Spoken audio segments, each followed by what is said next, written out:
Olá, pessoal, bem-vindo ao Dancinha Arena, aqui na nossa sala de ensaio, e a gente está dando continuidade ao encontro 3 com o nosso querido convidado Henrique Rochelle. Muito gostoso. Bem-vindo para vocês que estão aqui passando pelo Dancinha Arena pelo blog, e para vocês que estão ouvindo a gente pelo Spotify. Abrindo uma exceção para as nossas dinâmicas de encontros na sala de ensaio, que é voltada para a mediação em dança, que agora esse encontro é só para eu dar pitacos. Uma coisa que eu tinha prometido que não ia fazer, mas em consideração e agradecimento ao aceite do convite do Henrique, a gente vai conversar bastante, porque a gente já conversaria, né, obviamente, a partir da proposta que o Henrique nos trouxe, desse delicioso encontro 3, o que o tempo faz com a dança. A gente vai resolver publicizar uma conversa que a gente teria de meses, né, porque os assuntos nunca acabam, né? Muito bem, Henrique, bem-vindo novamente, obrigada por você estar aqui com a gente. Sempre um prazer. Bom, vamos lá. Como sempre, né? A gente está aqui em casa, no Dance Arena, então bate-papo é solto, conversa solta. Eu tenho as anotações, que eu já tinha, né, lá no encontro, só que naquele dia era realmente focado para os participantes. Algumas coisas eu falei, mas falei muito brevemente, mas as anotações são as mesmas, aqui a gente só vai ter um tempinho maior para discorrer a respeito. Acho que o Henrique pode, para quem pegou só essa parte do encontro 3, só contextualizar, Henrique, do que a gente está falando. Tá, bom, no nosso encontro 3, a gente propôs uma discussão com o nome O que o Tempo Faz com a Dança. A gente assistiu 4 vídeos em 2 duplas, então 2 espetáculos vistos em 2 momentos, um pouco mais próximo da criação do espetáculo e um outro bastante mais próximo da gente hoje. A gente viu o PADD de Stars and Stripes, do Balanchine, e a gente viu o PADD do Herman Schmerman, do William Forsythe. E aí a gente foi discutindo, junto com os participantes, aspectos sobre as variações entre os vídeos, como a gente consegue perceber isso num momento e outro, e tentando achar indícios do que é que o tempo faz com a dança. A proposta veio a partir de uma observação de uma foto, que a gente também discute no encontro, a gente dá uma olhada nessa e em algumas outras, em que tinha, de fato, uma obra em 2 momentos no tempo, e que gerou toda uma discussão entre a gente do que é que está acontecendo, que colocação de corpo é essa, o que é que está mudando aqui, quais são as intenções e as tônicas que a gente está vendo diferentes.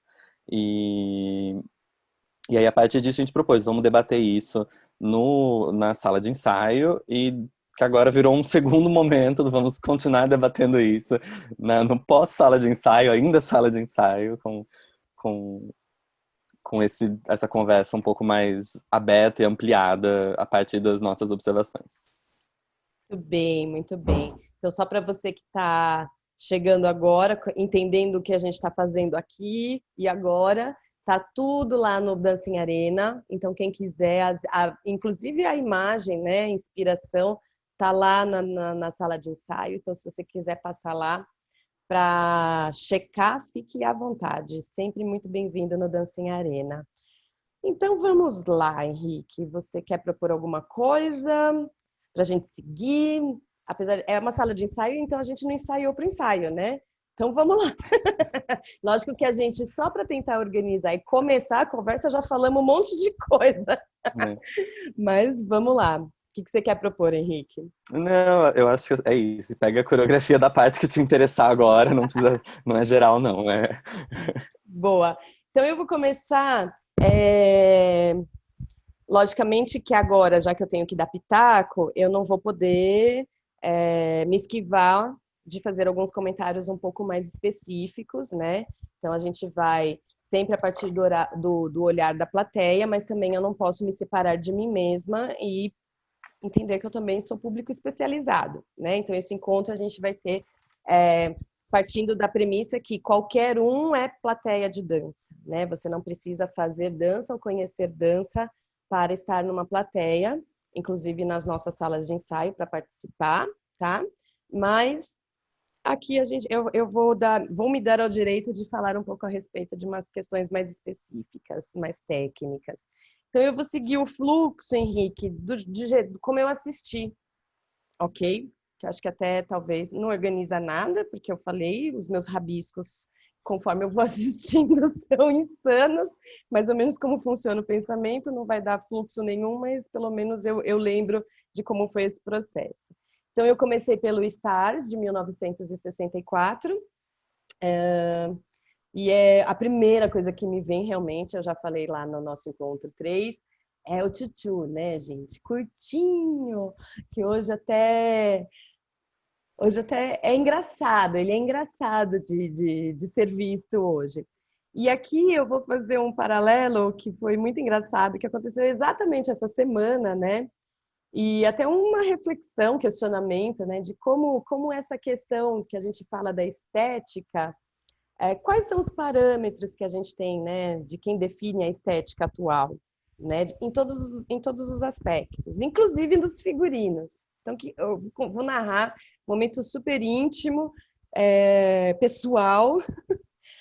Eu fui, sábado passado, eu recebi um áudio da minha querida sobrinha afilhada Isadora, que tem 7 anos, né? Ela entrou no balé há um ano e agora já tem uma personalidade, uma identidade se formando dentro da dança, na realidade dela. Eu não interfiro muito nisso, inclusive porque já tem, né, uma certa expectativa em cima dela de ser a minha sobrinha, então eu tento ficar assim, tá tudo certo, é o seu balé, não é o balé da tia, né? Então a gente respeita muito, esse foi um pacto que eu e minha irmã fizemos quando a Isadora entrou no balé, é o balé da Isadora, não é o balé da sobrinha da Tomioka.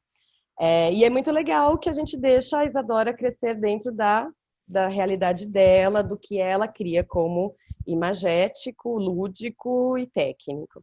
E aí eu recebi um áudio da Isadora, assim, me solicitando um tchutchu cor-de-rosa e brilhante, assim, com essas palavras. Você teria um tchutchu cor-de-rosa e brilhante, porque sábado que vem eu vou ter uma apresentação na aula de balé e o meu tchutchu já não serve mais desde 2019.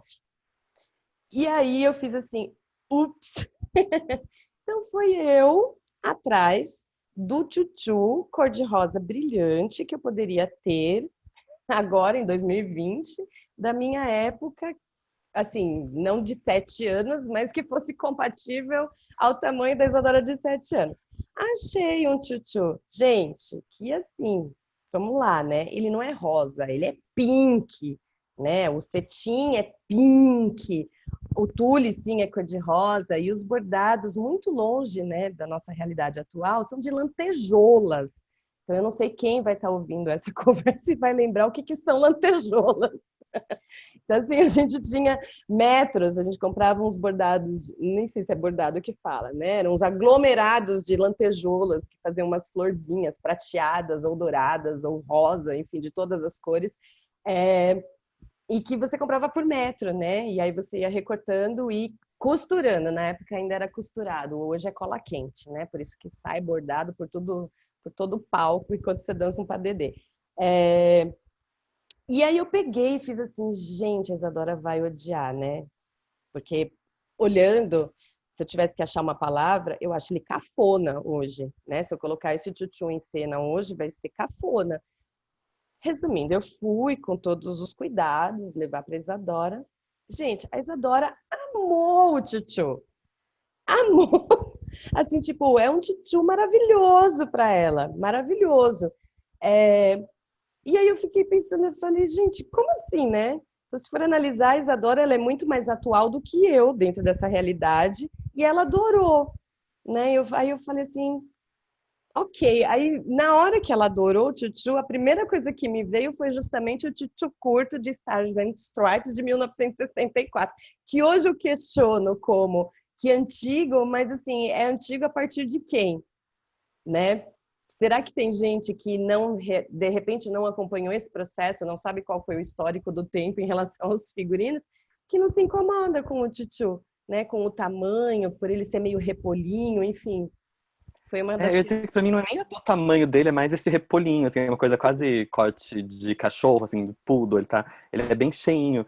E, assim, é o que é, era uma proposta de uma figurinista que era a figurinista da época, então tem uma coisa ali. Mas eu acho bem engraçado, porque a mudança, o jeito como ele mexe na cena é muito diferente, por ele ser assim, curtinho, etc. E quando você vê a segunda versão, porque na segunda versão você vê ele abanando, ele sobe, desce muito mais, porque ele tá achatado, então então tem mais resistência, né, do ar, enquanto aquele gorducho, ele só fica ali junto do corpo, é uma mudança e isso é sempre uma curiosidade para pensar no as coreografias do Balanchine são protegidas em direito autoral que inclui figurino. Então a alteração de figurino eles costumam ser bem mais maleáveis do que com coreografia, então é mais fácil você conseguir uma autorização para fazer um figurino diferente, mas costuma ter uma coisa assim, ó, não, você tem que seguir tal e tal proposta, tal e tal estética, tal e tal visão do que seria o figurino. E aqui foi notavelmente diferente, né? Porque é um dos primeiros comentários que você fez e outras pessoas também na sala de ensaio fizeram sobre nossa, que diferente isso. E que eu acho que se a gente visse, eu não sei como é que seria o efeito de uma versão muito parecida dele agora, hoje em dia, né? Se ela ficaria mais próxima, ou se estaria tão esquisito pra gente que a gente ficaria no que tá acontecendo. Sim. E foi engraçado. Foi engraçado, a partir de uma experiência completamente atual, eu me rever, eu startar realmente essa reflexão sobre os figurinos, né? Eu falei assim, ok, ele é antigo para mim, mas pelo visto não é antigo para Isadora, né? Então, enfim, e eu brinco, a gente está brincando desde o encontro 3 que esse tempo que a gente tinha uma intuição que já não era um tempo, eram vários tempos, inclusive representados não só por uma questão temporal, mas por pessoas, né? Sobre as consequências desse tempo. Enfim, reflexões, né? Mas adoro como vai tudo se ligando nos assuntos, né? Muito bem, saímos do figurino. O que eu percebo, né, nesse estágio de 1964? Muito, muito marcante são os ataques, né, nas finalizações. A gente brincou, né, que antigamente tinha um termo que a gente usava super positivamente, que era essa coisa um pouco mais circense, né? Não, de bailarinas que tinham essa identidade um pouco mais circense, né? Ataques nas finalizações, a precisão, né? Muita diferença da precisão quando eu paro, né? Então, assim, eu estou muito rápido e de repente eu paro, faço uma pose e que sobra um pulso, uma mão, né? Isso não é uma coisa que a gente já não vê mais, né? Esses excessos, como diriam em alguns momentos, essas afetações. Velocidade dos giros, isso eu confesso para vocês que estão ouvindo, a gente já estava conversando um pouco antes, eu vou tentar replicar, que eu e o Henrique a gente estava discutindo, que tem a ver com outro assunto, mas eu vou ficar aqui sobre a velocidade dos giros. Né? Hoje, antigamente eu tive essa educação, né? Na hora de você entrar num padedê, a bailarina tem que girar sozinha, pelo menos as 2 primeiras piruetas, né? E depois entra realmente o trabalho do partner, né? Hoje a gente já não vê mais isso. Hoje a gente já vê, assim, na maioria dos adágios, as bailarinas já fazendo as piruetas manipuladas pelos bailarinos, né? Então, e isso interfere diretamente na velocidade, né? Porque a bailarina precisa atacar uma pirueta para no mínimo 3, garantindo 2 para daí entrar bailarino. Quando eu estou preparando a pirueta e sei que o bailarino vai manipular, eu vou para uma, para ele entender meu eixo e continuar manipulando. Então, isso afeta muito a nossa leitura, né? De dinâmica e de virtuose, né? Isso também acaba tendo uma interferência na virtuose. Sobre esse bloco, realmente, o que me chama muita atenção é o contraste das dinâmicas, né? Então, o que é lento, o que é rápido. E numa dilatação entre lento e rápido bem grande, não existe algo no meio do caminho. E isso é muito legal, como plateia, né, de perceber as nuances de uma coreografia. Inclusive, é fundamento do que a gente parte normalmente quando você está dando um laboratório de improvisação, normalmente a gente pede, não se esqueçam das velocidades, não dance sempre no mesmo ritmo, né? Tentem achar esses contrastes. Eu acho esse PADD muito contemporâneo para a época. Eu acho que essa frase é ótima, principalmente nesse contexto do que a gente está falando. As virtuoses e as dificuldades, elas, para mim, estão para além do tempo, né? Promenades com piruetas mescladas, enfim, são coisas bem ousadas. Isso tudo eu estava falando do adágio, né? Que eu fui analisando partes por partes. Na variação masculina também é um assunto que a gente vai, talvez, desenvolver depois, né? Para mim, na variação masculina é quando se mostra a dramaturgia da obra, né? Você se utiliza do papel masculino para dar o tom do personagem da obra desse PADD, né? Então é uma coisa que tem acaba sendo um pouco cômico, né? É engraçado, coisa que não aparece em outros momentos, né? Quando a mulher está em cena, é sério, difícil, virtuoso e desafiador. Quando o homem aparece, fica assim, pelos gestos, pelos movimentos, pela coreografia, é onde aparece um pouco mais a questão da narrativa. Então parece que ele está lá. Eu acho que o papel feminino ainda é cômico, ou pelo menos tem sutilmente cômico, dentro da proposta que eles estão fazendo, de que é uma campanha, como se fosse uma parada. Então ela é a mocinha do bastão, então tem uma mãozinha aqui, aqui, aqui, um jeitinho da cabeça de o que está acontecendo? Ah, é pra cá, a gente vai pra lá. E tem uma gracinha, assim, tem uns gracejos. Mas eu acho que o que você está apontando, acho que bate muito com uma palavra que você tinha usado antes da gente começar, que é a coisa do caráter. É A caráter. versão dele é bem mais. Ela é caráter. Assim, a dela é bem. É bastante nobre, mas com um tom, um gracejo. O dele é caráter, caráter. Exato, exato. A gente falou que para mim é muito faz parte, né, dessa época, é isso que a gente vai desenvolver, mas assim de uma evidência muito grande nesses contrastes, assim, né, de dele ficar praticamente nessa questão quase que em caráter, sendo dançados de maneira clássica para dar esse tom maior narrativo, né? Que quando chega em contramão, eu até coloquei, né, que vem em contramão é quando ela entra para fazer a variação, né? Que sim, ela carrega um pouco desse personagem, né, mas não tecnicamente. Tecnicamente, assim, tem alguns detalhes, mas tecnicamente, coreograficamente, o meu comentário primeiro da variação tá assim, af. É a minha sensação de assistir a variação dela. E é muito bom porque, assim, eu gosto de assistir sensorialmente, né? E também não tem como eu me distanciar do corpo. Então, eu também assisto espetáculos de dança com o corpo. Então, meu comentário sobre a variação dela foi af. As palavras não são muito bonitas, mas, assim, eu quero deixar muito claro que a gente depois vai ter uma discussão sobre o meu ponto de vista de Balanchine, mas eu vou deixar claro que, assim, eu gostei, ok? Eu gostei de assistir, eu gosto da obra como um espetáculo. Porém, não pude deixar de analisar a variação dela como desconfortável, inorgânica e extremamente desafiadora. É uma sensação de que o coreógrafo testa os limites da bailarina, né? E não só nos limites, nesse desafio técnico de trabalhar com um contrafluxo, né?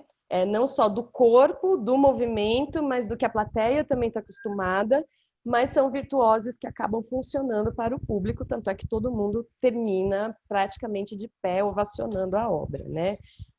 Só para concluir, antes da gente entrar nessa questão do Balanchine, a coda segue o padrão da variação, com um pouco mais de dificuldade para o homem, a bailarina continua sendo testada nos limites. E fica essa questão, né, do papel feminino, para mim, muito mais evidente, né? Muito mais desafiado. Enfim. Eu acho que isso que você falou do teste é muito real, né? Ela é testada no limite. E aí, quando a gente vê a versão mais atual do vídeo, parece que o limite que a gente estava vendo ali era ainda pior, porque ele era mais rápido, né? A música tá um pouco mais calma, um pouco mais ralentada, né, atualmente. Então, além da dificuldade de toda exatamente a mesma construção técnica, ainda tem a velocidade com que isso tem que ser realizado. E que tem uma coisa do espírito dessa época e da proposta do coreógrafo, quando Balanchine fala sobre aquilo que ele estava propondo como um estilo de dança americano, um dos elementos principais é a preparação para o risco. Ele gosta que tem que ter risco, tem que ser perigoso, tem que ser testado, é isso, tem chance de não dar certo. E é o fato de que isso continua dando certo que deixa as pessoas impressionadas. Ou pelo menos deixava naquele momento. Porque você está olhando, todo aquele desafio não é para dar certo, isso é para acabar em desgraça. Mas não acaba. E é por isso que o povo está berrando. E nesse sentido, o adjetivo do circense é absolutamente aplicável, porque é que nem você vê, sei lá, a corda bamba, os malabares, os equilibristas, você está olhando, não é para dar certo. Tudo que eu conheço da vida e do meu corpo me diz que não é para isso funcionar. Mas está funcionando. É para ser Perfeito. além da possibilidade. Exatamente. E é engraçado, né, que hoje uma das palavras que a gente tem como premissa, de novo, né, indo um pouco mais para a dança contemporânea, assim, é de quando a gente trabalha no movimento, é, é, é, é a obrigação, né, de você explorar o movimento até o seu fim, até o seu limite. Por quê? Porque isso, chegando ao limite do movimento, é que você vai conseguir atingir a sucessão, né? Se você não vai até o limite, você realmente não está sendo fiel à sucessão do movimento e não da cabeça. É aquele trabalho que a gente fala assim, você precisa ouvir, né? Ouvir mais do que falar com a cabeça. Então, eu não quero fazer, eu deixo o movimento, né? Enfim, são as questões que a gente trabalha, principalmente quando a gente está buscando a autoralidade dentro de um trabalho de movimento. Só que esse limite é completamente diferente desse limite que a gente está falando aqui do Balanchine. É outro limite, né? Então, por isso que eu falo, assim, é extremamente contemporâneo. A gente já falou várias vezes, né, que o Balanchine por muitas vezes se intitulava contemporâneo, né? E sim, de fato, ele veio quebrando tudo, né, dentro do que a gente tem. Mas são as mesmas palavras de maneiras diferentes, né? Então, assim, esses nossos limites de hoje é para ser orgânico, não para só ser um risco de dar tudo errado. Enfim, muito bem. Aí, só brevemente sobre o Stars de 2017, a gente já comentou, né, lá no Encontro 3, e o Henrique precisou que são 1 minuto e meio, né, Henrique, a mais? Eu acho que dá 1 minuto e meio a E mais. chega, eu tinha Tem feito. dois no vídeo, mas tem um tempo a mais de aplauso também no vídeo novo. E aqui eu aponto só para a complexidade novamente, eu já falei, mas o que significa 1 minuto e meio, né? 1 minuto e meio aqui no nosso encontro não é nada, né, gente? Porque a gente vai ficar falando horas.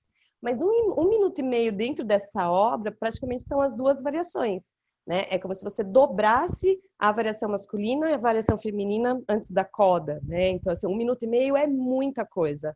É muita coisa.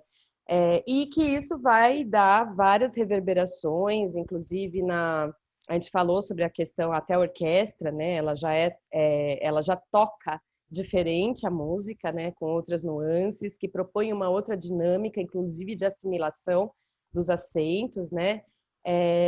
Só que assim, assistindo ele é mais como eu posso dizer? É mais confortável, né? Tá um pouco mais dentro do que a gente está habituado hoje, né? Então, até o figurino já parte de um figurino, apesar de causar outros movimentos, e quando a gente fala de dança, o figurino faz parte do movimento, cabelo faz parte do movimento, né? A gente brinca, vai dançar de cabelo solto, precisa testar, porque aí o cabelo precisa estar no movimento, não dá para o cabelo ficar caindo no rosto, né? Enfim, o figurino, apesar de ser outra proposta, ele está um pouco mais confortável. A Isadora não perceberia a diferença, mas a gente percebe.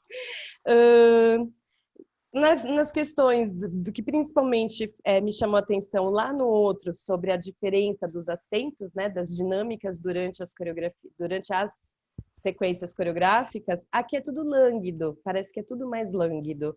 Eu não vejo tanto contraste entre o lento e o rápido. É quase assim, um pouquinho mais lento, um pouquinho mais rápido, né? Pelo que se propõe a, o movimento, o passo, né? Então, logicamente, uma promenade vai ser mais lenta, tal, mas não existe tanta diferença. Os espaços entre rápido e lento eles estão mais próximos de um fluxo normal de velocidade, de uma velocidade mais normal. Que mais que eu coloquei aqui? Enfim, tô falando mais da mesma coisa. Eu acho que assim, e aí eu coloco, né? Aí voltando um pouco, porque aí agora a gente pode desenvolver um pouco esse assunto, né? Aqui a mulher, ela executa a variação dela e a gente sabe que é dificílima essa variação, né? Não tem como falar que, ai, não, que facinho. Só que aparentemente fica mais fácil, parece que está mais fácil para ela. Ela demonstra mais facilidade para executar. Mas a gente sabe que não. E aí, considerando que aquele outro estava mais próximo, né, do original, a minha pergunta fica: será que é para parecer fácil? Será que é para parecer tão confortável? Ou será que não? Será que é realmente para mostrar que não é fácil? E existem maneiras da gente colocar isso em cena, né, como intérpretes. Então, quando eu quero mostrar que isso é difícil, eu sei interpretar que isso é para ser difícil. Não é só uma questão da execução, né? Porque aí é uma questão da performance técnica. A questão da interpretação disso é para eu passar uma sensação que está facinho ou é para eu mostrar que eu estou sendo desafiada? Bom, a questão da dificuldade, eu acho que tem um ponto extra, que é o quanto a gente consegue saber do como o público percebe isso, né, naquele momento, em comparação com o público de agora. Porque se naquele momento o público não tivesse a informação de que, olha, a gente está fazendo uma coisa realmente difícil, etc., você precisa dar essa interpretação, você precisa mostrar, olha, isso aqui é realmente difícil. Porque hoje em dia, num Ballantine apresentado, ainda mais naquela gala, naquela situação, todo mundo sabe que é extremamente difícil. E aí a questão não é se é extremamente difícil ou não, é se ela consegue fazer isso perfeitamente dentro do difícil. Fica uma coisa parecida com... Porque o público especializado, gente que dança, tem um tanto da noção qual é a dificuldade envolvida. Mas para o público geral, na maior parte do tempo, eu acho que acontece um sentimento parecido com quando a gente é criança e vê ginástica, o circo, o contorcionismo. Você olha a pessoa puxando ali, você vê uma pessoa com a perna sendo puxada ali, e você fala, é isso, uma perna faz isso. Se eu parar ali no cantinho e puxar, minha perna também vem. E aí você vai fazer a coisa e você repara que não, que a sua perna não faz nem metade do caminho que você achou que ela era capaz de fazer. Mas como você tá vendo assim um outro ser humano fazendo, parece naturalmente possível. É lógico que o teu conhecimento específico da coisa te traz essa dinâmica da não. Isso é possível, mas tem um trabalho imenso assim para você chegar nesse tempo, nesse momento. Gente de dança, por exemplo, vai reparar muito mais intensamente o tanto de alteração de perna que tem nessa coreografia, né? Você sai da direita para a esquerda, está girando no mesmo sentido, mas trocando as pernas. Então, troca profundamente seu ponto de apoio, sua organização. Para o público em geral, raramente as pessoas reparam que teve alguma troca de perna. Ela só está indo naquela direção, está indo para lá. Então, tem um degrau, assim, com como reparar. E aí, nisso, a parte disso eu acho que se encaixa no se é pra gente perceber difícil ou não. E talvez a resposta seja diferente. Talvez naquele momento fosse mais para perceber a dificuldade do que agora. Eu me questiono justamente no que a gente fala tanto da assinatura, né? Que a Marie falou super de uma maneira ótima, que ela falou da questão da impressão digital, né? Aí eu coloco isso saindo um pouco dos intérpretes, né, nesse desafio, porque tem essa relação do que se quer mostrar para o público, mas se de repente essa questão de ser mostrada a dificuldade não faz parte, considerando o que a gente já falou sobre o teste dos limites, né, se não faz parte da impressão digital do Balanchine, essa questão de que não é para mostrar que é fácil, né? E se isso atravessa o tempo ou foi só um momento de consolidação dele como coreógrafo naquele momento? Enfim, mas isso... Eu acho que tem um ponto que também alguém tinha comentado no encontro sobre uma questão de despojamento, assim, o dançar coisa com tanto tá, é só isso mesmo. me associa com um outro dos aspectos que está naquela lista que eu falei dos aspectos de Balanchine, onde tem alta preparação para o risco, que é o bom humor. Ele dizia que a dança era para ser feita com um tom, eu diria brincadeira, mas eu não acho que ele usaria essa palavra, mas é quase como se você tivesse, é uma coisa de jogo, assim, tem alguma dinâmica do, tá, é isso, porque olhando o todo do trabalho dele, tem lugares em que, na origem, eu não vejo muito essa sugestão de que você deveria ver a dificuldade. Parece que tem obras e trabalhos específicos e que tem mais, sei lá, ou um tom mais sério, uma coisa mais sóbria.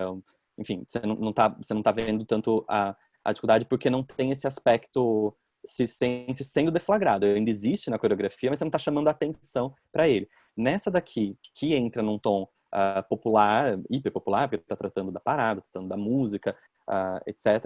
Ele tem esse jeito, talvez tenha um espaço maior para se brincar.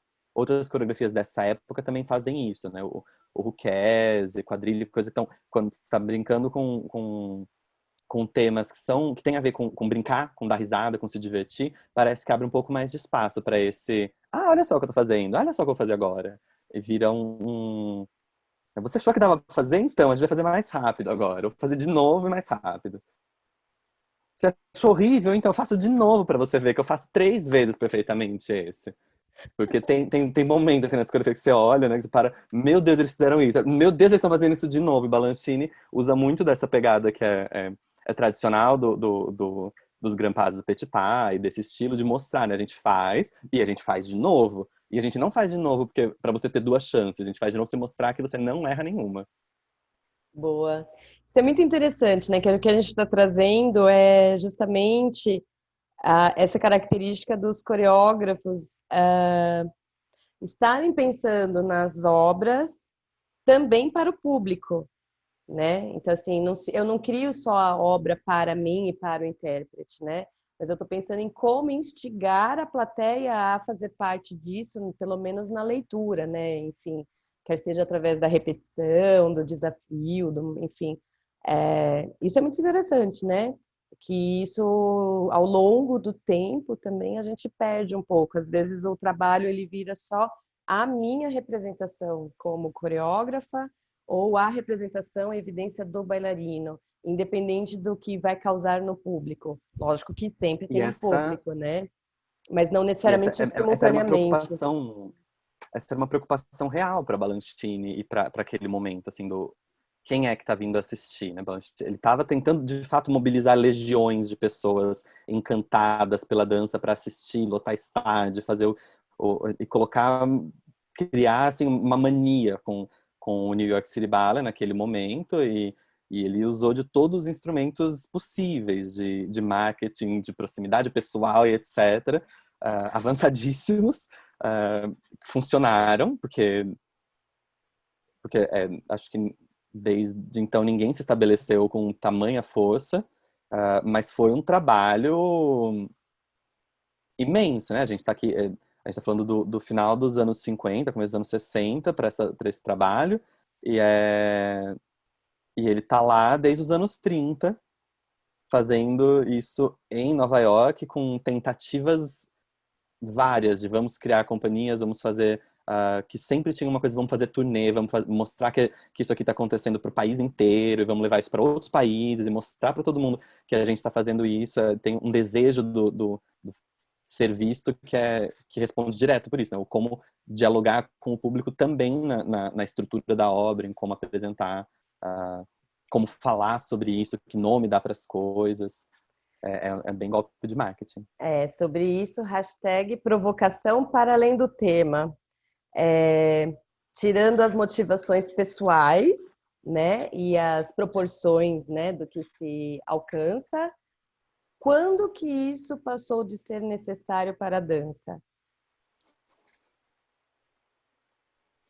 A preocupação de ter o seu público, e não no sentido de comprovação, né, como artista, mas assim, de tipo, da consolidação da sua obra, né?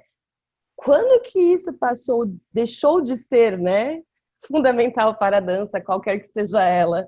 Enfim, mas tudo bem, isso a gente pode discutir em outro momento. Tá tudo certo. Outra questão tem de tempo, né? Muito né? bem. Antes da gente entrar no papel masculino, vou deixar claro aqui, eu sei que teve algumas manifestações, né, de um certo incômodo, né, de assistir Balanchine, que quer seja o primeiro ou o segundo. E eu não falei isso no Encontro 3, porque realmente é uma posição muito da Andréa Tomioka, ok? E é uma coisa que eu sempre falo, né? A gente, plateia, podemos assistir tudo, estamos aptos a assistir qualquer dança. E não, gente, a gente não precisa gostar de tudo, né? A gente precisa ter base argumentativa, né? Eu tenho espetáculos que eu adoro, tenho espetáculos que eu odeio, mas isso tem a ver com o meu gosto, né? De identificação, enfim, que tem a ver com a minha história, né? Uma plateia carrega a sua história, a sua identidade. A plateia tem identidade, gente. E é legal a gente ter. A questão é assim, eu não gostar de uma coisa não significa que o espetáculo é ruim, né? Que a obra é ruim. Tem muitas obras. Por exemplo, esta é uma obra que eu reconheço como uma super obra, é um super espetáculo, não tem como falar que não é bom, é maravilhoso, mas a Andréa não gosta. A Tomioka não gosta. Na realidade, isso é papo de vida comigo e com o Henrique, e com a Amanda Queiroz também. A Andréia não gosta de Balanchine, porque aí eu contextualizo um pouco, fica a dica para quem quiser assistir. Eu acho que sempre quem faz dança deve assistir, não, ler, né? O livro da Gelsey Kirkland, Dançando em Meu Túmulo. O grande problema é que esse livro chegou na minha adolescência. E eu estava até refletindo, Henrique, esses dias, talvez eu nunca tenha tido essa reflexão, que eu sempre resumi essa reflexão da bailarina para o Balanchine, né? E como isso me marca na minha percepção do Balanchine, né? Então, vendo o relato da Gels, trabalhando com o Balanchine, sobre realmente, assim, os limites humanos, né? Porque vai para além, no livro, vai para além das questões dos testes técnicos, né? Dos limites técnicos, é uma questão humana. Que a gente sabe que tem a ver com aquela época, né? Não foi só o Balanchine que fez isso. A gente ainda tem resquícios aqui no Brasil disso, século XXI. De outras formas, inclusive em termos de proporção de genialidade, mas a pressão, os testes, os limites, essa coisa que mistura o emocional, né? Enfim, a gente ainda tem resquício. É um pouco antigo, mas a gente entende. Só que, de novo, eu fiquei extremamente comovida com o depoimento dela. E ao longo da minha trajetória, eu fui dando mais razão para a Gelsey do que para o Balanchine. Então, assim, conforme eu fui assistindo Balanchine, eu não consegui contrapor os argumentos que a Gelsey coloca, justamente assistindo as obras e percebendo como bailarina o que aqueles bailarinos passaram para chegar nisso, né? Lembrando que sempre o resultado vem de um longo processo, principalmente coreográfico, né? Principalmente no nível de Balanchine. Então, realmente, assim, as argumentações da Gelsey acabaram, durante a minha vida, sendo mais reais, né, do que eu consegui contrapor e achar justificativas para o Balanchine. Enfim, amo, adoro, realmente é tudo lindo, porém, não é um espetáculo que eu gosto, que eu me sinto confortável. Eu acho o Balanchine incômodo, eu fico extremamente incomodada, fico com um pouco de raiva. Eu falo, filho, por que você está fazendo isso com a bailarina? O que ela te fez? Entendeu? Tipo, e a gente sabe que as bailarinas eram praticamente, a gente até comentou no Encontro 3, né? Era praticamente um culto a Balanchine, elas se davam, doavam, né? E aí eu fico assim, George, por que você está fazendo isso? Enfim, mas esse é o meu ponto de vista. Não gosto, não são obras que eu assisto com uma contemplação prazerosa. Me incomoda, ok? Me deixa desconfortável. Mas tá tudo certo, né? Não é só Balanchine, tem várias outras coisas que me incomodam, mas isso não faz com que eu altere a minha visão de que sim, é um espetáculo maravilhoso e, por favor, assistam esse e todas as outras obras. Que mais? Acho que Todas as outras é bastante, assim, é um trabalho. O homem produziu, criou bastante coisa ali. sim, sim. A coisa do culto também ficou bastante na minha cabeça, porque é bem engraçado, porque você olha por um lado, você vê o culto como um culto das bailarinas e dos bailarinos ao Balanchine. Mas quando você olha do ponto de vista dele, ele também está inserido num culto que para ele é a dança.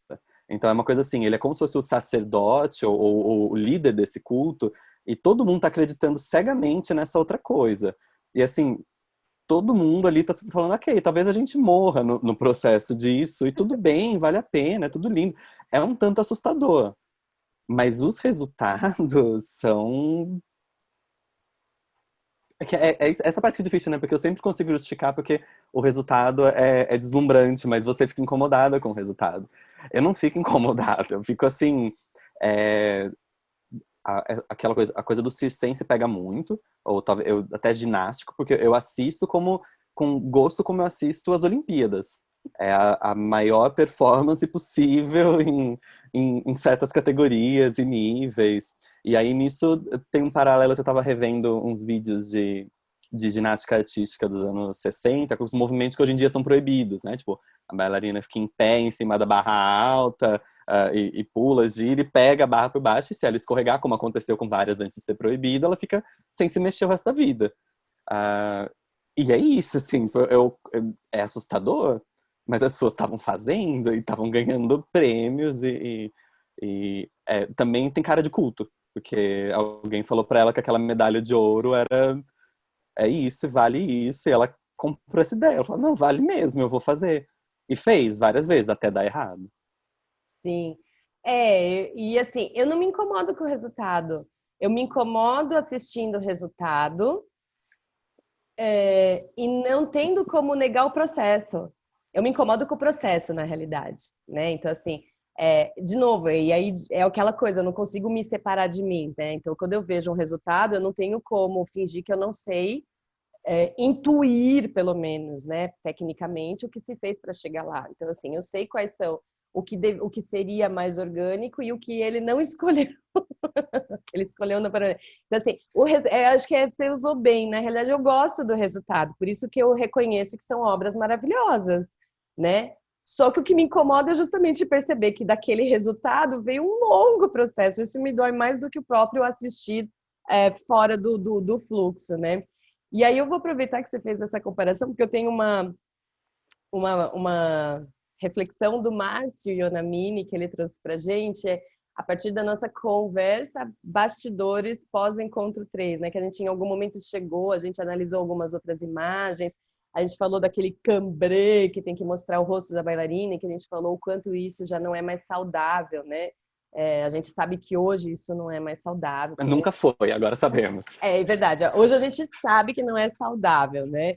Então, assim, ele até fez essa comparação, eu achei agora engraçado. Você colocando, eu achei engraçado que ele fala justamente da ginástica artística, né? Dos esportes, né? Quando você tem valores e pontos e notas, né? Porque aquilo é uma performance que vale ponto, né? E dança não vale ponto, não deveria valer pontos, né? Então, assim, a sua performance deveria ser por um outro lugar e não por alguns resultados, assim, né, que valeriam 10, assim, né? E ele fala justamente que o final nos esportes, né? O final é a nota, né? Você está fazendo aquilo pela nota.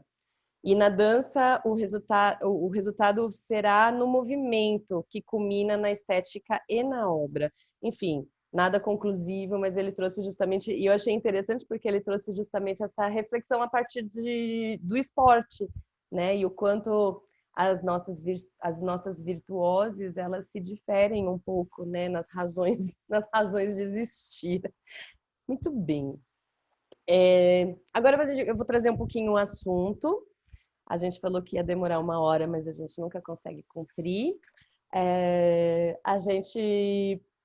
Vou trazer o assunto do que realmente me deixa muito claro, que eu acho que a gente conversou um pouco, e eu queria trazer isso também para vocês que estão ouvindo, que é sobre o papel. A gente falou brevemente lá no Encontro 3, nem eu nem Henrique conseguimos desenvolver um pouco o assunto, mas do papel masculino, que para mim fica muito nítida a diferença, né? E aí já aproveitando esse gancho para já ir um pouquinho já para o Herman, né?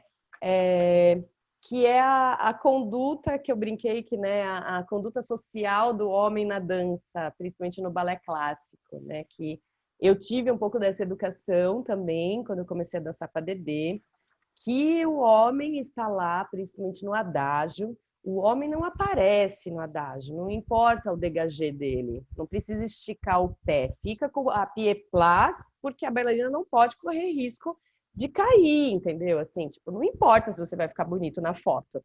Você no adágio está em função. Aí depois que carregou o adágio inteiro, aí beleza, vai lá na variação e mostra o que você sabe fazer. Isso era uma mentalidade que eu ouvi muito, né? E eu até brinquei com o Henrique que depois, conforme eu fui mudando de partners e fui dançando com partners mais maduros, mais profissionais, mais renomados do que eu na minha época profissional, aí começou a ficar o contrário, né? Então a mesma questão da pirueta, né? Eu aprendi, Tomioka vai para duas sozinha e depois o bailarino entra, né? Depois eu comecei a dançar com alguns partners que não. Sobe na ponta que eu te giro, né? Porque é muito mais seguro para o bailarino. E meu chipzinho lá dentro da cabeça ficava assim, meu Deus, como é isso, né? E eu ficava me sentindo um saca-rolha, né? Porque eu não conseguia girar, era uma coisa muito estranha. Assim, ser girado numa pirueta é muito, para mim era muito estranho. Tem meninas que talvez só conheçam essa maneira de fazer, enfim.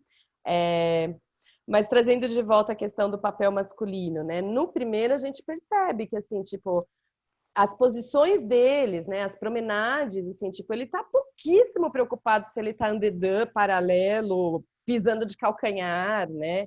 Assim, ele tá preocupado lá com a bailarina, né? Se ela vai conseguir passar o que o coreógrafo mandou. Já no segundo, não. Já no segundo a gente vê todo um delineamento, né? Os dégagés que aparecem, a distância do corpo que aparece. Então, assim, você começa a ver a figura masculina mais representada desde o adágio, né? Nas variações, ainda de uma para outra, temporalmente, elas ficam muito mais evidentes. A variação masculina atual, ela mostra muito mais as virtuoses dos bailarinos, coisa que não se preocupa muito lá com o primeiro. Tem toda uma importância. A gente está falando aqui da questão técnica mesmo. Por quê? Estava contando para o Henrique que normalmente o que a gente se espera num Grand Pas DD da variação masculina é que ele execute coisas que só homens consigam fazer, né? Que são os cabrioles duplos, as piruetas com mais quantidade sozinhas, né? Então o homem gira 3, 4 piruetas, a mulher não necessariamente, né? Porque ela está nas pontas, inclusive. Isso dentro de um padrão.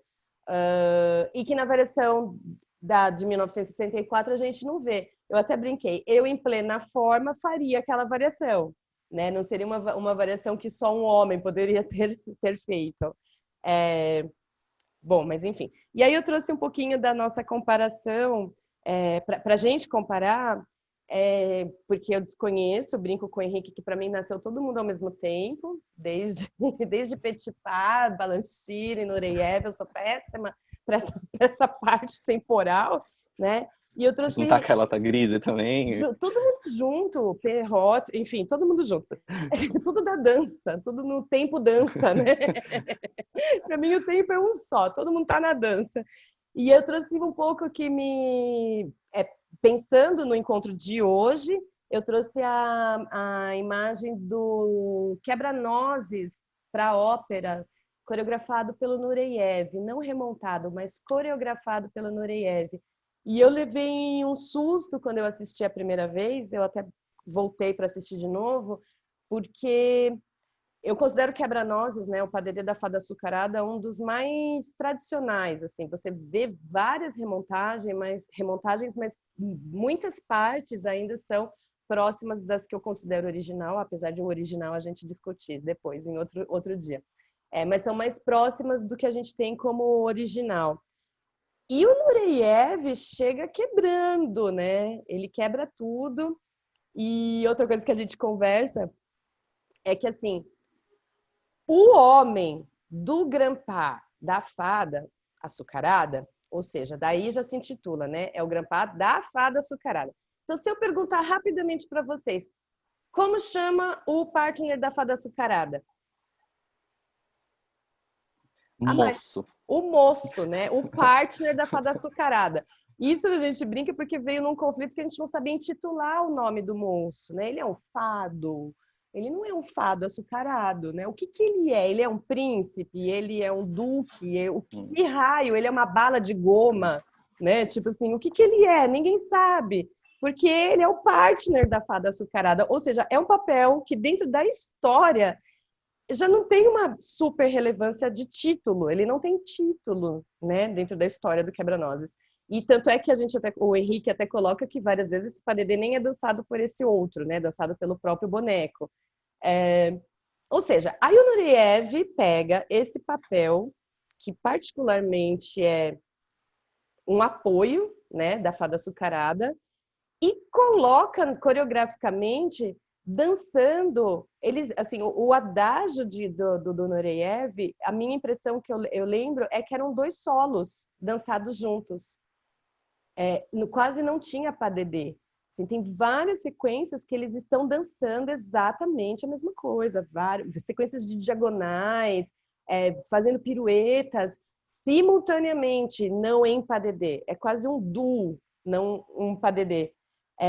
E isso é muito interessante, de novo, pensar que vem não só nesse papel masculino, de equidade em relação ao papel feminino, de uma personagem que é muito mais importante do que o homem, e por ser assinado por Nureyev, essa figura masculina dentro da dança de tal significância, né? Então aí eu fiquei pensando assim, tipo, acho que esse incômodo, né, já vem esse papel da representação masculina dessa figura, acho que ela já está sendo, já foi muito bem representada, manifestada, não representada, manifestada de várias formas, né?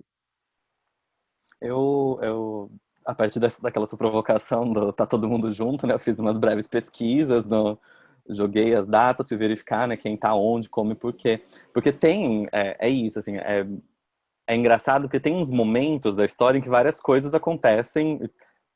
Tem Nureyev e Balanchine no mesmo momento, mas nos anos 60, por exemplo, de quando é o Quebra-Nozes do Nureyev. Ele tinha 30 aninhos quando ele fez esse Quebra-Nozes, a primeira versão, coreografado para o Royal Swedish, que é de 68, que é o ano do vídeo, ou não, é perto do vídeo do que a gente viu, do Balanchine, que é do começo dos 60. Mas a coreografia do Balanchine, essa que a gente viu, é do final dos 50.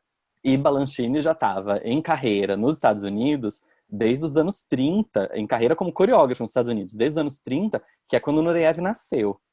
Então, assim, toda a parte anterior de Balanchine na Rússia, o treinamento, etc., foi de antes do Nureyev nascer. Mas tem esse momento, assim, nessa convergência. Nos anos 60, os dois estavam coreografando, tinha coisa dos dois, mas vindo de tradições extremamente distintas e pontos de vista extremamente distintos. E o que eu acho que talvez seja o maior efeito na separação do como acaba produzindo um e o outro é o fato de que Balanchine era um bailarino mediano, dançando, que depois virou coreógrafo nos Estados Unidos por outras questões, que descobriu que tinha um talento para outra coisa, e o Nureyev era um bailarino fantástico, dançando. Então, quando ele vai coreografar, é quase que natural você imaginar que ele vai parar, tá, eu vou aproveitar para mostrar isso tudo que eu consigo fazer, eu vou mostrar que tem isso aqui, isso aqui, isso aqui, e que não é nem uma questão de os homens estão só sendo ignorados e ninguém faz. Tem isso também, porque eles estavam em uma situação menos importante, especialmente na época do treinamento dele, mas tem uma coisa dele, o que é ele que consegue fazer além de um humano normal, de um humano esperado. E aí, como é que ele bota isso na hora de criar a coreografia? As coreografias dele são frequentemente voltadas a uma interpretação mais interessante do papel masculino. Todos os clássicos que ele refaz te dão um gosto novo para olhar para esses heróis, para os mocinhos, etc., e ver algo um pouco mais tanto de movimentação, porque ele é um mestre da movimentação, mas de interpretação. Como é que você transmite essa história? Porque a gente está tem essa coisa fixa do você tá... É o cisne que fez isso, aconteceu isso, e esse é o final do cisne. E o moço, não importa o moço tá ali ou não tá ali, o que importa é o cisne. Fecha a cortina Mas com ele, Nureyev, tá ótimo. fecha a cortina. Fecha a Se ele tá cortina. vivo, se ele tá morto, se ele tá dançando, as pessoas não estão se importando com isso. É um homem, não tem... Tá lá. Mas com Nureyev, não. Com Nureyev, todos os papéis, nas criações dele, tem essa coisa do, olha, é isso aqui que aconteceu com o homem nesse momento. Talvez acho que eu gosto muito de pensar na Bayadère dele, que a Bayadère tem um tanto de cena mesmo, nem dançada, mas para você ver o homem ali em destaque. Bem na entrada do Reino das Sombras, por exemplo, quando ele tá ali deitadinho, chegar no sonho e tudo mais, que abre um espaço para mostrar assim, o que é que eu acredito do papel masculino nesse lugar, que é bem diferente. E que é muito bom, né? É muito bom quando a dramaturgia começa a estar um pouco mais equilibrada, né? Em relação às importâncias dos personagens, né? Eu acho que, bom, enfim, isso muda muita coisa. A gente pode depois fazer uma só sobre isso, inclusive, que aí vão várias interpretações, né? Mas é muito interessante. E que bom que você falou, porque se você não tivesse falado, eu ia perguntar em relação a essa questão do Balanchine como bailarino, né? Porque do Nureyev a gente sabe, né? Então é muito legal. E assim, e de novo, é tão a partir da experiência dele, da vida dele como bailarino, que a gente também estava conversando antes, que você vê o Nureyev fazendo as próprias coreografias, né? Assim, você percebe que, inclusive, as variações dos homens, você vê, aí é a parte masculina, né, que o Balanchine faz com as mulheres, o Nureyev faz com os homens, mas assim, dentro daquele refinamento que o Nureyev sempre teve, e que a gente já comentou também, para mim o Nureyev, e o Henrique até concordou, que o Nureyev estava num tempo completamente equivocado, assim, né? Hoje, analisando, naquela época, eu acho que não. Mas tá tudo certo. Mas é assim, ele é um bailarino que estava muito à frente, né? O refinamento, a qualidade do movimento, aquelas flutuadas nos finais das piruetas, você fala, gente, um alienígena! E é muito interessante assistir hoje. Eu tenho um lago que acho que é de 70 e tralalá, dele com a Margot, que você vê a variação do Nureyev e você fala, não, gente, tá errado. Ele tá fora de época. O DVD foi editado. Pegaram um bailarino do século XXI, né, e colocaram lá em 70. Enfim, Nureyev. Isso é maravilhoso, inclusive o legado, né, que ele deixa para os bailarinos homens do século XXI, de agora, para poderem dançar papéis que são bons, para você não ser o homem que tanto faz, se estava lá no final ou não.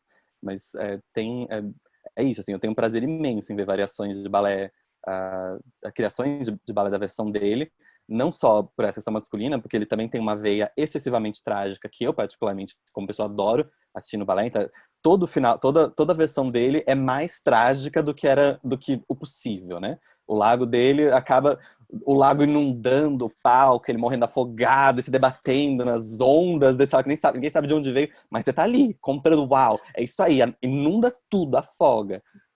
Ele tem, então tem assim, um apelo ainda mais sensacionalista que combina muito com o momento do Nureyev, essa hora em que ele estava brigando por espaço entre os balés dele com a televisão, com os filmes.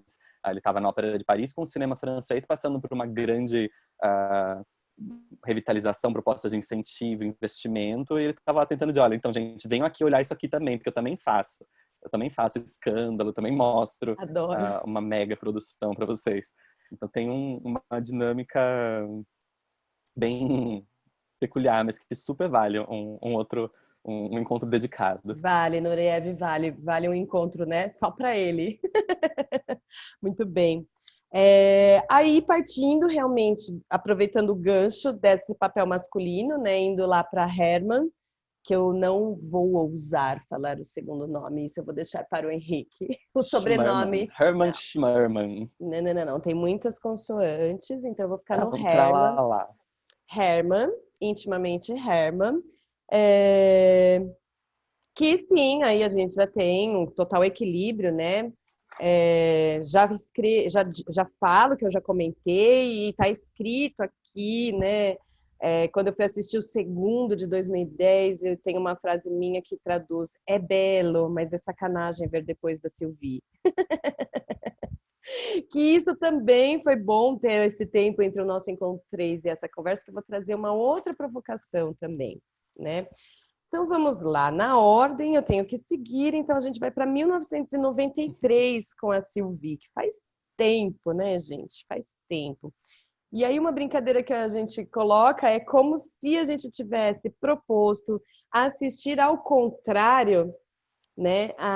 Eu acho que a ideia de que o da Sylvie é mais novo, ou então se a gente não tivesse colocado datas, né? A ideia de que o da Sylvie é mais atual do que o de 2010, considerando que são quase 20 anos, né? Estaria tudo bem, né? Então, de novo, vale a nossa brincadeira, não brincadeira, super séria, questão do que o tempo faz com a dança, ou não, né? Ou que a dança não se faz durante o tempo, mas, muito bem. Então, eu tenho várias palavras assistindo a Sylvie fazendo Herman, né? A Sylvie não, né? O casal. Pesado, centro, relaxamento, despojamento, né? Que se demonstra força quando é necessária, né? Não é a todo momento que se está fazendo força, pelo menos no sentido de mostrar. Sim, a gente faz força o tempo todo, mas em alguns momentos só a gente mostra, em alguns momentos a gente finge que não está. Limites, quedas, espirais. E aí a gente vai para uma questão que já fica a dica, que eu vou propor para quem quiser, quem tiver afim, com tempinho. É curtinho, gente, é bem curtinho, o PADD, e eu acho que vale a pena, ou logo um na sequência do outro, ou de trechos, né? Assiste 1 minuto aqui, compara com outro 1 minuto de lá. É assistir percebendo a coluna vertebral da Sylvie Guillain e depois a coluna vertebral da Tyler. Enfim, da outra. Não, a Tyler é a do New York City Ballet. É. A bailarina do Ala Scala, eu não lembro quem é. Pronto, assiste com a bailarina. Mas focando na coluna vertebral, porque tem várias coisas que apareceram, inclusive lá no Encontro 3, de percepções, mas a gente não consegue argumentar, né? E aí aqui vai um pouquinho da parte técnica que eu adoraria contribuir com vocês. Percebam a coluna. O Henrique já tem uma super argumentação sobre a coluna da Sylvie. Por quê? Essa questão de trabalhar o centro, né? O movimento a partir do centro está muito relacionada com a maneira como eu engajo a minha coluna no movimento. E isso reverbera em várias outras questões, nas questões do off-balance, que eu escrevo aqui, off-balance de verdade. O off-balance não é só uma sensação de estar fora do eixo, é de fato ter que estar fora do eixo, né? Então, assim, se eu mantiver o meu centro, o meu cóccix, os meus isquios em relação ao calcanhar, com o ombrinho inclinado, isso não é um off-balance, por mais que a minha perna esteja 180, batendo negativo, indo para o negativo. Isso não é um off-balance, eu não estou fora do meu eixo, né? Para estar fora do eixo, eu preciso realmente sair do meu eixo. Estar fora do eixo. Tipo, não é um estado de espírito. Não é uma sensação, é um fato mesmo, é técnico. E quando eu muito questiono, né, as interpretações, né, de Forsyth, quando fica a perna que subiu a 180. Não, a perna subiu a 180 porque a bailarina foi para o off-balance e a perna chegou no 180. Porque aí se limita na perna no 180. Por quê? Porque você tem a referência da Sylvie, né? E não, gente, eu até considero o off-balance mais importante num trabalho de Forsyth do que a perna 180. A perna 180 subiu porque era a Sylvie Guillain, né? Mas entre o 180 e o off-balance é mais importante. Porque é o passo, é a coreografia, é o movimento, né? Não é a virtuose, né? Enfim, isso a gente discutiu muito, né? Quando a gente assistiu os italianos. Enfim, essa relação, eu até coloco aqui, relação centro, isco e calcanhar. Apoio, o apoio da ponta não pode estar no eixo, né? Um off-balance, a ponta tem que estar fora do eixo. E é quando eu coloco lá no Encontro 3 que um off-balance para Sylvie Guillain com a perna em X dela e o coup de pied proeminente é dificílimo.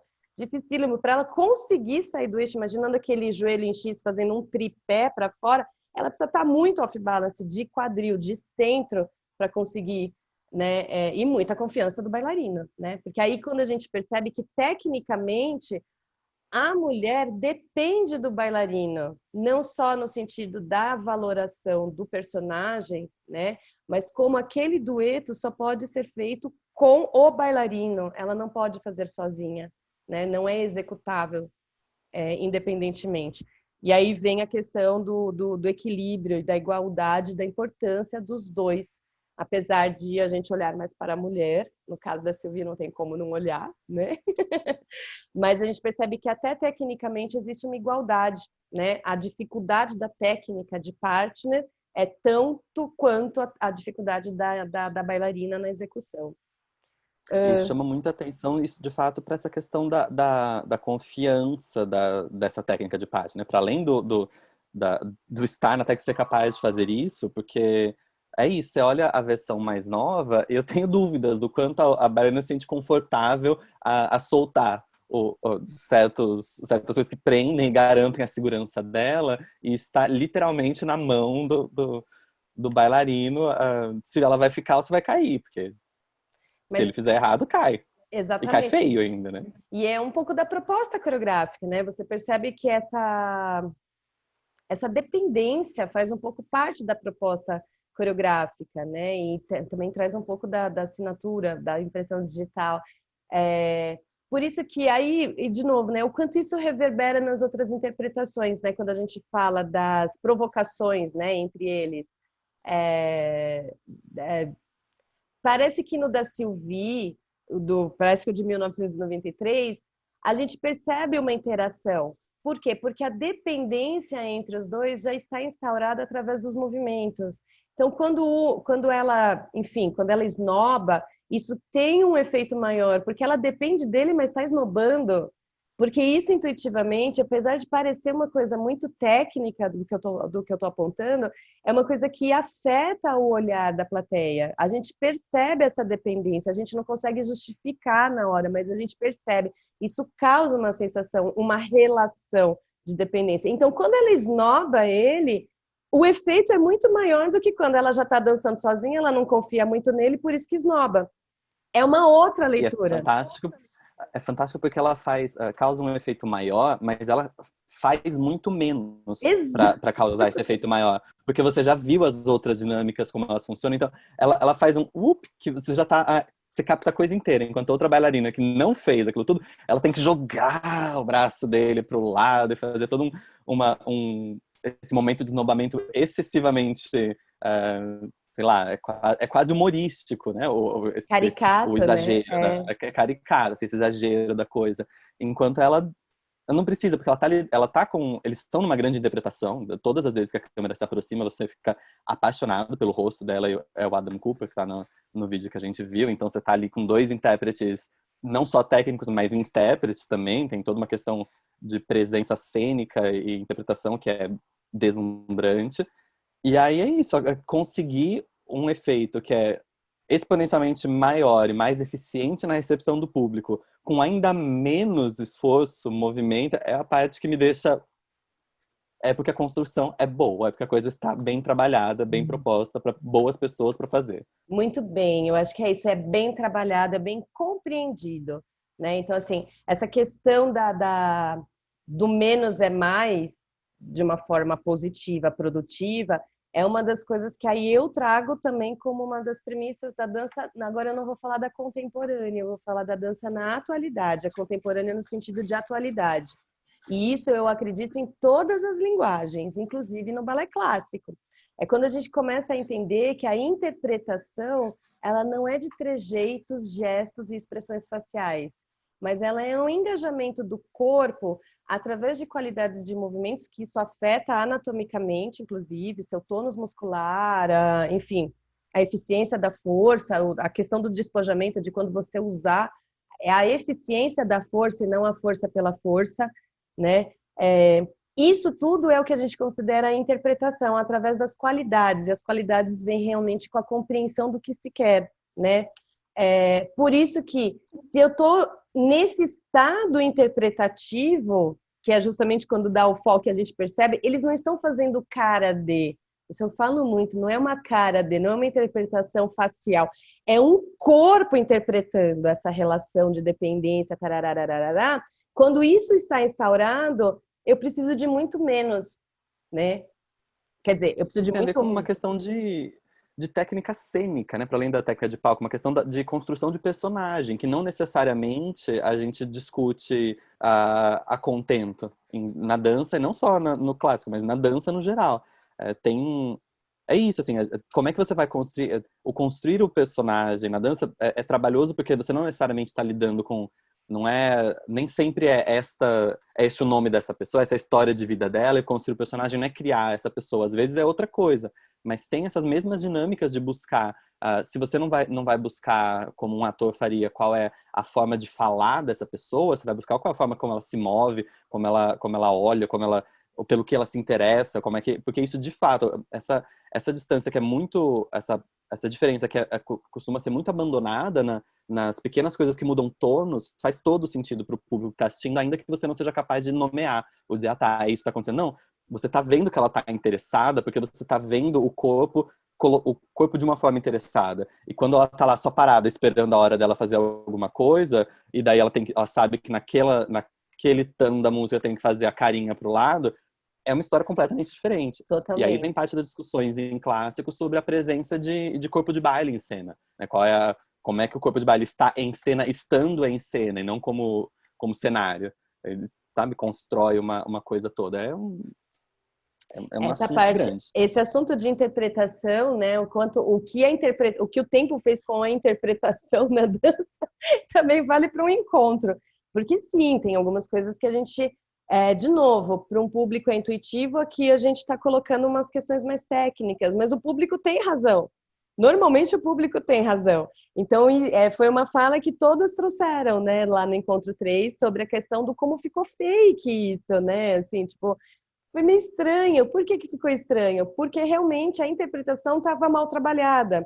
Ficou preocupada em remontar a obra através da sequência coreográfica, sendo que a sequência coreográfica se dá pela interpretação correta, né? Então, assim, a interpretação, de novo, é compreender o trabalho, não só aprender o trabalho no sentido estético, coreográfico, técnico, né?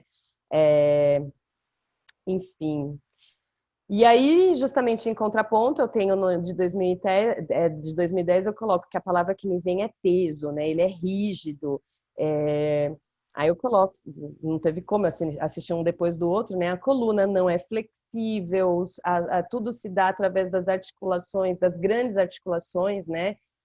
O ombro grande dobra, principalmente de braços e pernas, é tudo ereto, né? Não existe a reverberação. Por quê? Porque ela não pegou a última cabecinha? Não, não foi por isso.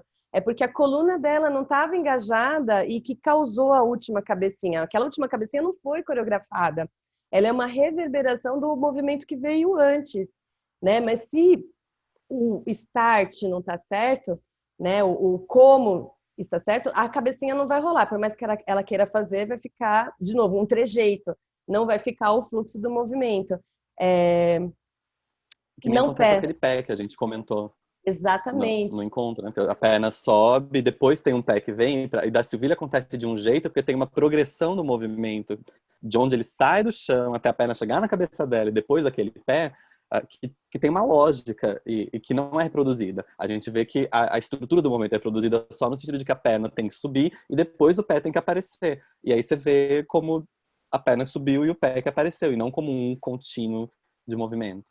Exato. E aqui vem essa questão que eu sempre coloco, né, que ela é muito difícil, até para mim, ela é muito difícil de ser argumentada, né? Como uma obra em si, ela não é autodefinida no seu estilo, né, na sua linguagem. Estilo é aquela coisa de modalidade, né, de festival. Ela não é uma obra em si, ela pode ser várias coisas, né? O importante é o como se dança. Então, assim, se eu analisasse os dois, eu diria que a mesma obra ela pode ser neoclássica e ela pode ser contemporânea. Porque a maneira de como a Sylvie se coloca nos movimentos é muito mais dentro das nossas premissas da dança contemporânea. Como a bailarina da Scala se coloca, ela está cumprindo todas as diretrizes da técnica clássica. Ela está ereta dançando, né?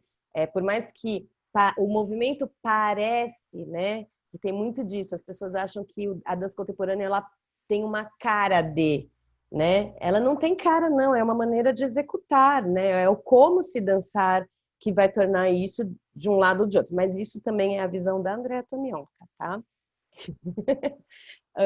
Enfim, é sem reverberação, é ereto, leve. O centro não pesa, né? O centro abaixa. O centro da Sylvie cai, ele pesa a ponto de dar uma sensação de queda.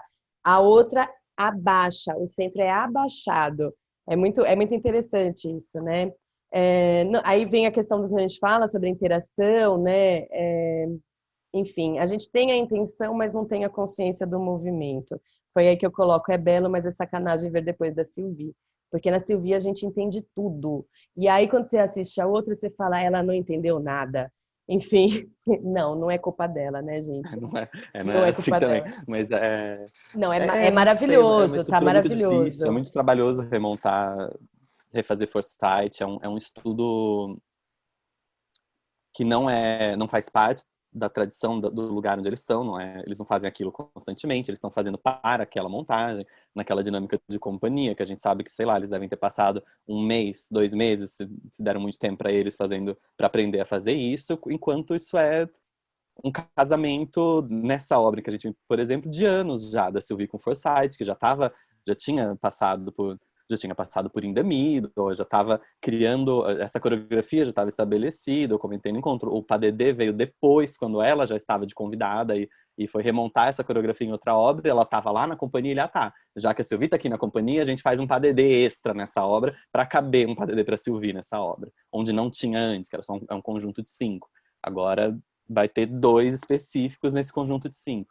Enfim, é toda uma dinâmica que para ser colocada de volta, para você remontar, para repor e colocar isso no palco, me parece que se você não for atrás de todo esse processo, todas essas etapas, entender o que era o conceito, qual era a proposta, qual era a ideia, passar por como foi a realização, como foi o processo, como é que isso se deu, e atualizar todos esses elementos, você não vai conseguir atualizar o último, que é a apresentação, a contento. Não adianta você pegar a forma dela, fazer essa forma o mais parecido possível, que você vai continuar olhando e falando, então, tá faltando substância ali atrás. Ela não tá feio, não tá mal feito, não tá caindo, não é indigno, não tá errado, assim, mas tá faltando um conteúdo que a gente sabe que tem por trás daquele processo todo, e que talvez não tenha sido dado né, a condição e o espaço para os intérpretes poderem desenvolver isso e trabalhar isso ao ponto de chegar em uma realização que você olha e fala, nossa, isso é um Foresight refeito, é um Foresight mesmo, continua sendo um Foresight refeito, com outros intérpretes.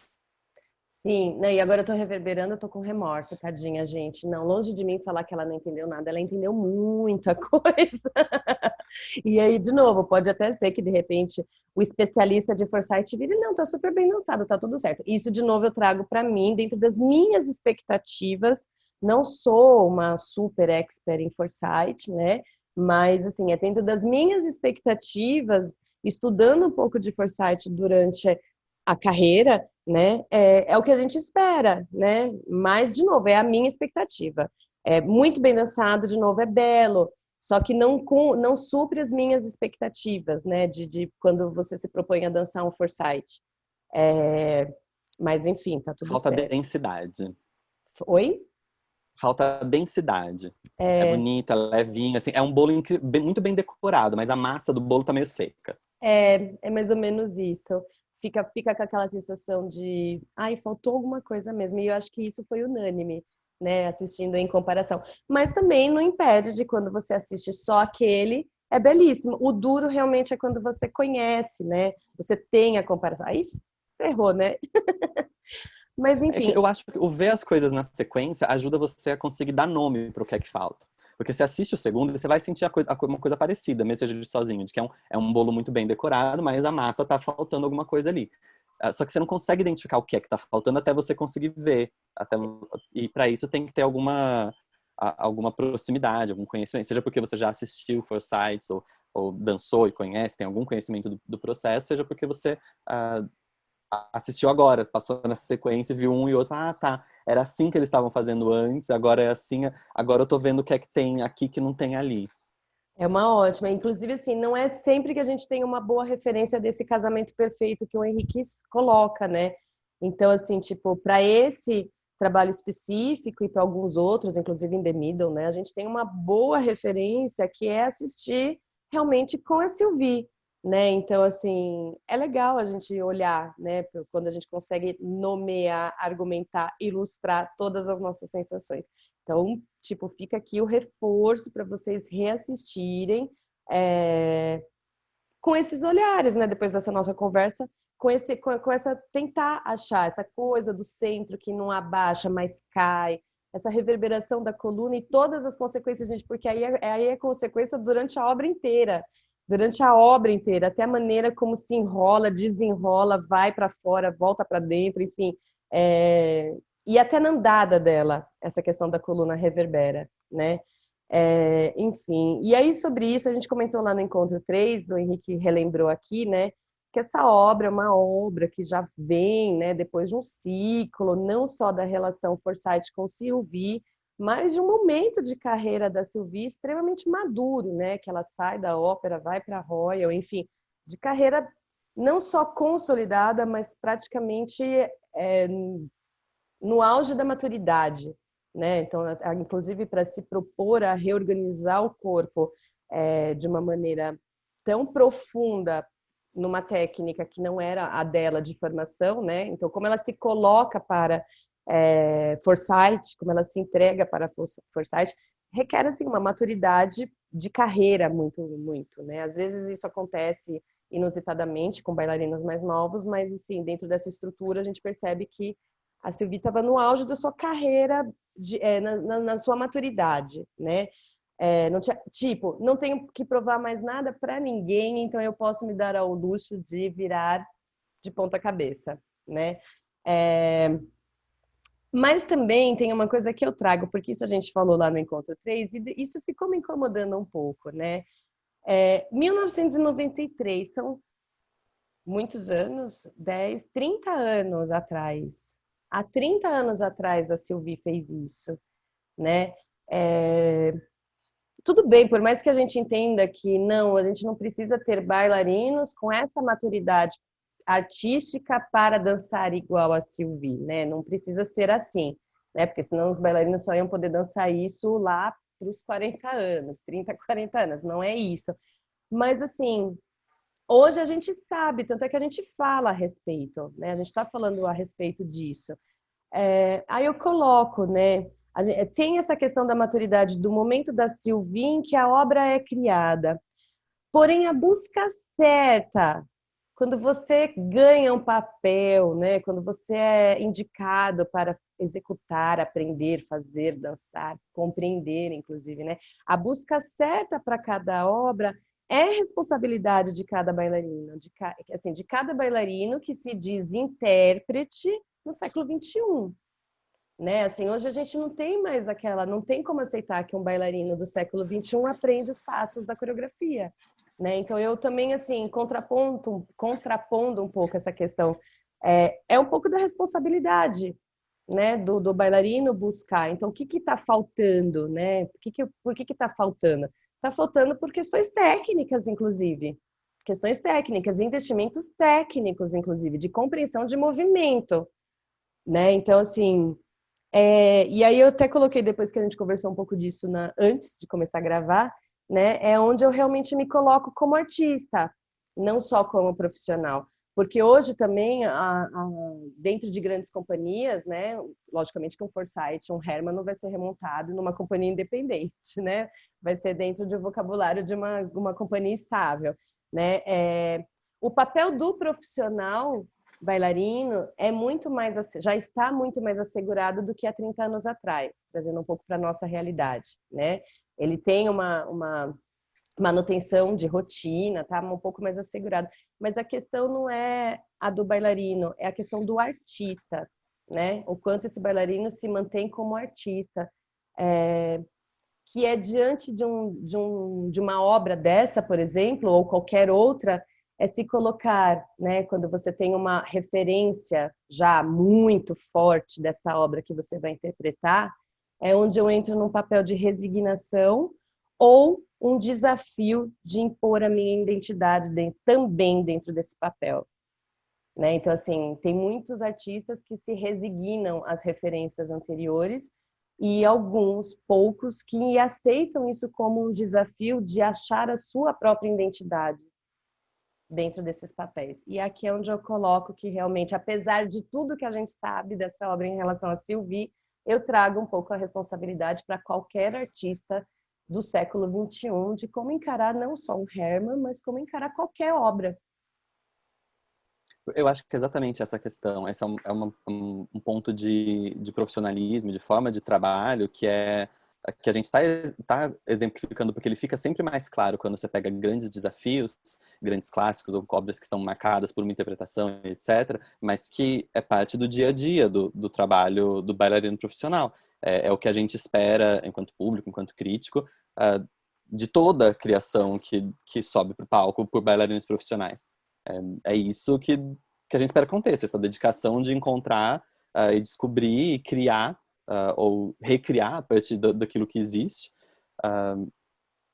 uma interpretação que seja sua e que talvez possa eventualmente chegar daqui a 30 anos com a gente olhando para trás e falando, olha, é isso aqui que estava acontecendo, que nem a gente faz hoje com a Sylvie. Exato. É isso, né? Não esperar a história acontecer, começar a fazer história agora, né?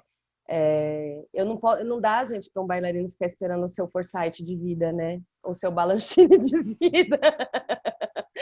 Não tem como, gente. Cada obra é a sua oportunidade, né? E é muito bom. E, de novo, isso reflete, né? Isso reflete, a plateia entende isso. A gente percebe quando existe uma interpretação e quando existe uma identidade, né? E eu sinto falta. Hoje eu sinto falta. Eu sinto falta em tudo, sinto principalmente na dança clássica. Sinto muita falta nos nossos artistas brasileiros de realmente colocar a sua identidade nos personagens, né, que se interpreta. Enfim, acho que é isso. Falei um monte, né, Henrique?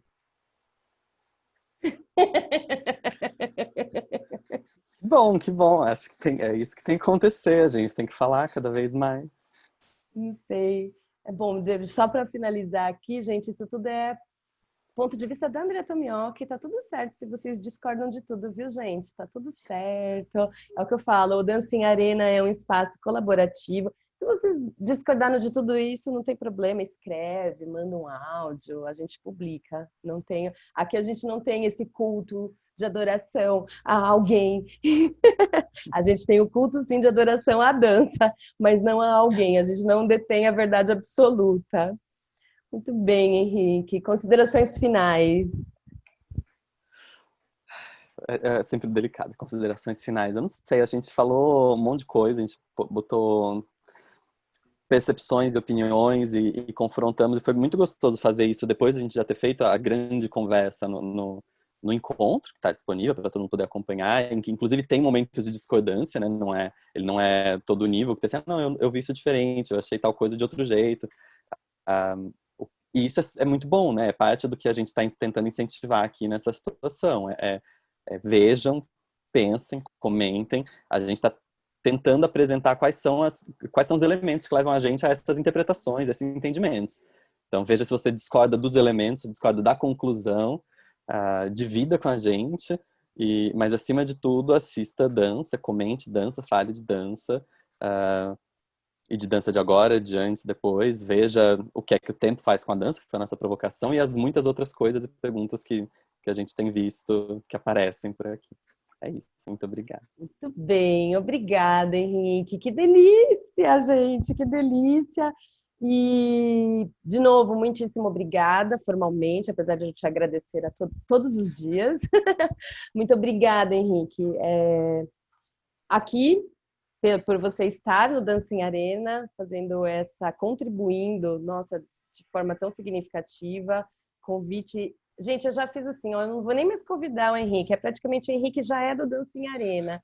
Então aproveitem, eu abuso do Henrique, aproveitem vocês também. Se vocês quiserem que ele fale de alguma coisa, ele discuta alguma coisa, se vocês quiserem lançar algum tema para ele trazer provocações, fiquem à vontade, viu, gente? Porque agora ele já está aqui em casa, ele já faz parte do Dança em Arena, que eu considero um privilégio. Mas além de você estar aqui, Henrique, eu agradeço imensamente por você estar na dança, né? E não na dança de qualquer forma, mas nesse na dança, como a Marie refletiu um pouco, né? E que eu resumi no estar na dança junto, né? Porque existem várias formas, mas assim, você está junto com a gente na dança, lutando, zelando, priorizando, enaltecendo, criticando, porque também faz parte dessas relações, né? Nenhuma relação é só de flores, né? Então eu agradeço imensamente por todos esses serviços que você tem feito e por ser da dança, por ter escolhido estar na dança, né? Então, muitíssimo obrigada. Obrigada por você estar aqui, obrigada por você fazer parte de tudo isso. Obrigada a vocês que estão ouvindo, assistindo. Espero que vocês tenham gostado. E é isso, gente. Muito obrigada. Encerrando o encontro. Obrigado, até a próxima. Muito obrigada. Beijo. Mua.